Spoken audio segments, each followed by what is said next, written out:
Mesdames, Mesdemoiselles, Messieurs, bonjour, bienvenue dans l'émission En marchant sur les traces des poilus, aujourd'hui consacrée au grand peintre allemand expressionniste Franz Marc. Franz Marc est né le 8 février 1880 à Munich. Son papa est professeur et peintre paysagiste. Sa maman est d'origine française puisque ses grands-parents maternels sont vosgiens, originaires de Remiremont. Franz Marc a un frère, Paul, qui naît en 1877. Il est le dernier enfant de ce couple.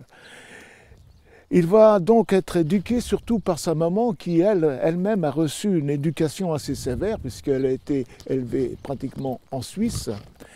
Et elle est de confession protestante et va donc motiver Franz donc à cette religion, à cette confession. Il s'inscrira après les études secondaires à l'université donc pour apprendre la théologie afin de devenir pasteur. Mais en 1899, il quitte ses études pour effectuer son service militaire. En 1900, à l'issue de son service militaire, il n'est pas question pour lui de réintégrer l'université de théologie, mais il se destine plutôt à la peinture, comme son père. Donc il va s'inscrire à l'Académie des Beaux-Arts de Munich. Il va y rester 2 ans. Il quitte cette institution en 1902. En 1903, il fait son premier voyage en France, à Paris, pour y étudier au Louvre les peintures de Delacroix, de Courbet et de Manet. Puis il va continuer son périple en France dans la Loire, dans la région de la Loire, où il va parcourir monts et vallées pour découvrir le château de Chambord, pour découvrir le château d'Amboise notamment. Et puis il se dirigera vers la Bretagne, dans la région de Quimper. Et il repassera par le mont Saint-Michel avant de regagner le 3 septembre 1903 l'Allemagne. En 1904, il installe son premier atelier de peinture où il va peindre des natures mortes, des paysages et aussi donc des portraits. Puis petit à petit, il va s'orienter vers le monde animal car il justifie que l'animal est plus intéressant que l'être humain. Alors depuis ce moment-là, il va finalement peindre que des animaux pratiquement. En 1905, il déprime un peu et avec son frère, ils partent en Grèce. Il va s'inspirer de divinités grecques notamment. En 1906, donc, il est de nouveau en retour en Allemagne et il va épouser une jeune femme, Marie Schnur, qui, elle, convolait avec un peintre ami à Franz Marc, dont elle a un enfant. Et finalement, Franz Marc se propose, pour qu'elle puisse élever son enfant, refusé par son ami, donc un mariage blanc, pour que son enfant puisse être élevé. Au bout d'1 an, ils se séparent tacitement, et bien sûr, chacun retrouve donc sa liberté. Puis, en 1907, il va faire la connaissance donc d'autres peintres également. Et en 1908, là, c'est un petit peu un bouleversement intérieur chez lui, car il fait la connaissance du grand peintre allemand August Meike, qui lui aussi est un peintre expressionniste. Alors en 1910, il fait la rencontre de M. Bernard Koller, un galeriste. Ce galeriste lui propose 200 marks mensuels à condition que Franz Marc lui donne tous ses dessins animaliers qu'il fera dans le mois. C'est un accord tacite qui est conclu et ça lui permet finalement d'avoir un revenu assez conséquent et régulier. 1911 et 1912 ce sont les premières expositions en Allemagne sans pour autant franchir la frontière. Il expose à Munich, à Berlin, un peu dans les grandes villes, disons, de l'Empire allemand. Auparavant, en 1910, il va faire aussi la connaissance d'un peintre russe, expressionniste également, qui se nomme Vassili Kandinsky, qui deviendra également son ami. En 1912, il commence à s'orienter vers l'abstrait, l'art abstrait, le cubisme, un peu comme Picasso finalement. Et là, il peint différemment. Il peint différemment et s'exprime avec des couleurs assez prononcées. Le jaune, qui pour lui est un symbole de féminité et de légèreté. Le bleu, qui est pour lui le symbole de la masculinité, du spirituel et de l'austérité. Et le rouge, qui pour lui est le symbole du sang et de la violence. En 1913, il va peindre un tableau qui fera parler de lui longtemps après-guerre, ce sont les renards. Et puis arrive 1914. En 1914, la tourmente que tout le monde craignait se déclare. Alors, il se porte volontaire pour servir sa patrie et il rejoint le Erste Field Artillery Regiment Bayerisches, le premier régiment d'artillerie de campagne bavarois. Il part vers la fin août dans les Vosges où il va combattre. À l'issue de quelques combats dans les Vosges, il va participer à la bataille du Grand Couronné de Nancy en septembre 1914, toujours, revient sur Épinal. D'Épinal, recombat à nouveau dans le massif vosgien. Et puis, à la fin 1914, il revient entre Meuse et Meurthe-et-Moselle, notamment dans le secteur d'Agiville.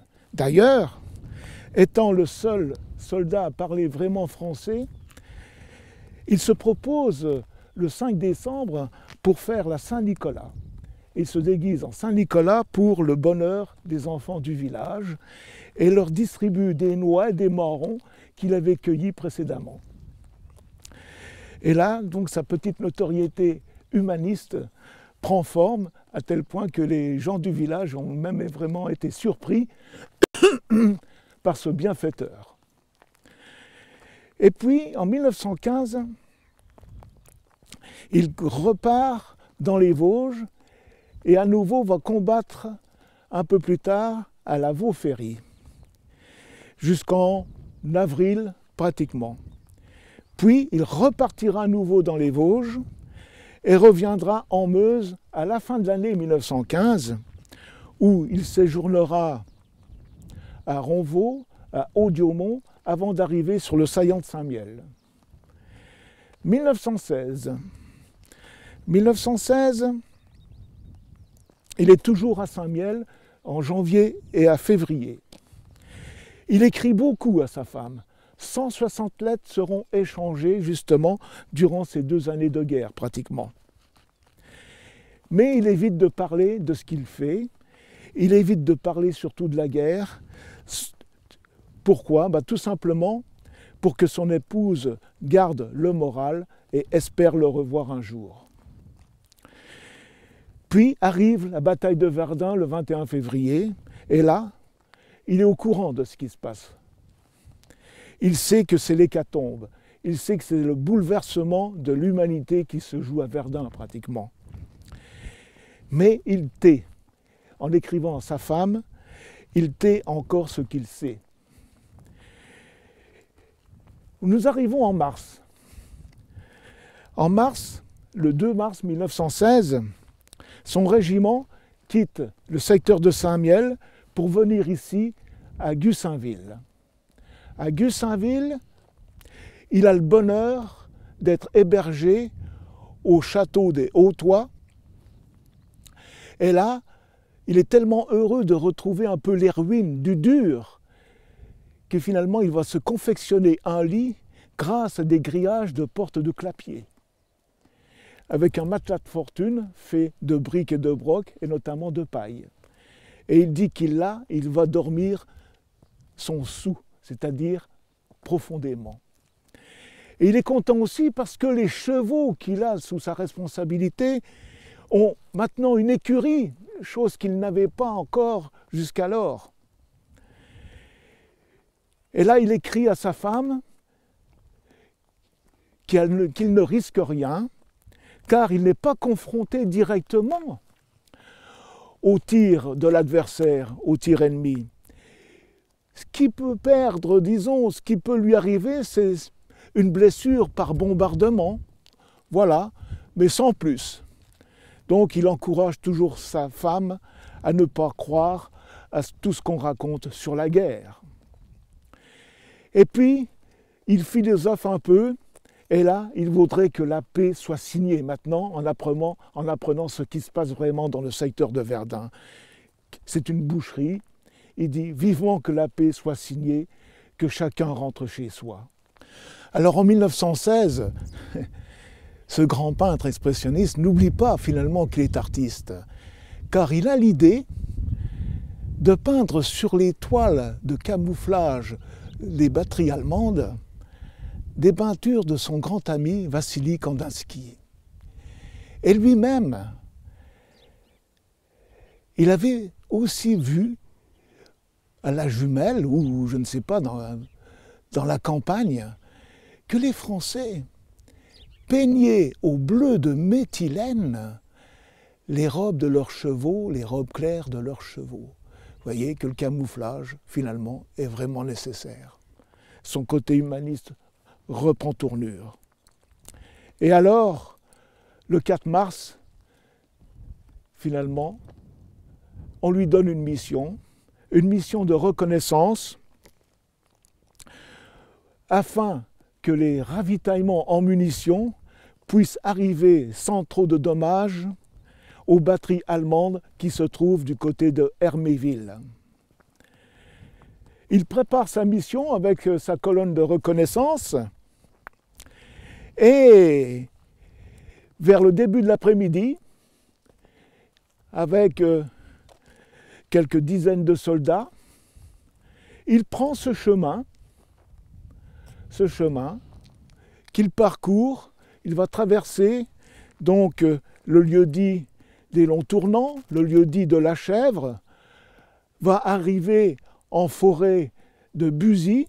Après avoir traversé la forêt de Buzy, il s'engage dans le bois de Braquy, traverse la route menant à Étain, à Braquy, où il peut longer une partie de la forêt grâce à un chemin qu'il poursuit en allant plein nord, mais à un certain moment, il ne peut plus poursuivre sa progression car il n'y a plus de sentier. Et pour passer avec les chevaux en pleine forêt, ce n'est pas l'idéal. Alors il est contraint de sortir de la forêt de Braquy, d'emprunter ce chemin où nous sommes actuellement, en direction de la route Braquy-Herméville. Alors bien sûr, il est à la tête d'une colonne de reconnaissance, et ils sont à cheval, et arrivés à cet endroit, il donne l'ordre donc de stopper, d'arrêter, et lui, il va descendre de son cheval pour consulter la carte. Alors il s'avance un peu vers un petit pont qui existait à l'époque, qui est encore aujourd'hui matérialisé par ce passage au-dessus d'un fossé, voilà, et il arrive ici. Et là, il se met à genoux, prend sa carte et la consulte pour savoir par où vraiment passer pour aller dans la forêt d'Herméville qui se trouve face à moi. Car là, il va être contraint probablement de continuer donc sa progression par la route Braquis, Herméville. Herméville, où je vous rappelle, il doit donc ravitailler, le cas échéant, donc des batteries allemandes.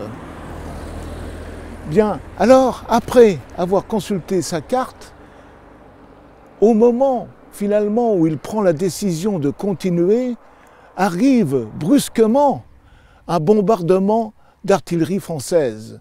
Les Français se trouvent de l'autre côté, sur les côtes de Meuse, et tiennent donc toute l'autre partie de la plaine de la Wavre. Mais les Français n'ont pas vraiment décelé Franz Marc et ses camarades ici, c'est pas ça. C'est simplement des tirs sporadiques pour faire régner un climat d'insécurité sur les positions allemandes qui se trouvent dans le secteur. D'ailleurs, le 3 mars, la veille, le 3 mars 1916, le général Edouard Graf, commandant la division dans laquelle sévit Franz Marc, a été tué la veille. Braquis a été bombardé. Et là, manque de chance, les obus pleuvent, et finalement, il y a un obus qui arrive à proximité, et il va recevoir un éclat d'obus en pleine tête, et il va être mortellement atteint. Il s'effondre. Nous sommes le 4 mars 1916, il est 16 heures, Franz Marc vient d'expirer. Et vous avez donc ici un panneau qui matérialise donc l'endroit où il est tombé. Voilà. Ce panneau a été posé ici en 2016 grâce aux recherches de l'historien du secteur du Pays d'Étain, M. Périquet, avec la collaboration du neveu de Franz Marc, M. Wieners.